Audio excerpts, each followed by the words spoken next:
It seemed like it would be just another day in the garden for a California woman when suddenly she found herself in the fight of her life as a vicious bear attacked. And that's just the beginning of her story of courage and fortitude. Jim Murray reports. Allena Hansen has always been a beautiful woman, vibrant with smooth porcelain, perfect skin. But this is Allena today, her face forever scarred, the victim of a savage bear attack.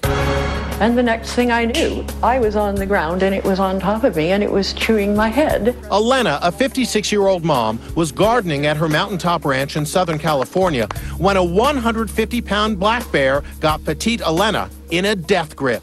It gnawed on me for a good 10 seconds and it had me by the face, so I wasn't able to make any noise. I realized at one point that I had my thumb in its eye, and so I jabbed as hard as I could, and it let go of my face long enough for me to yell for the dogs. Her two dogs, Decoy and Arky, rushed to help, barking at the bear and causing enough of a distraction that Allena had her chance to escape. Since there is no cell phone service at her ranch, the only way for Allena to get help was to crawl to her car. With her face literally ripped off and barely able to see, Allena crawled through the thick brush, made it to her car, and drove over 3 miles to safety. How in the world did she make it down here? Good question.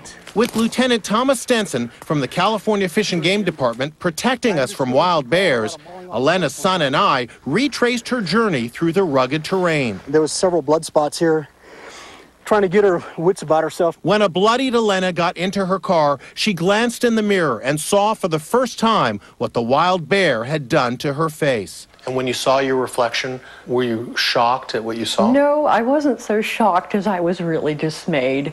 What I thought was my white cap that I had been wearing, it was my scalp. Somehow, Allena found the strength to drive to this fire station. Thank goodness your men were here. This firefighter actually knew Allena, but her injuries were so severe, he didn't recognize her. It looked like it was ripped down from the top of her scalp down to the bottom of her jawline. It was just gone.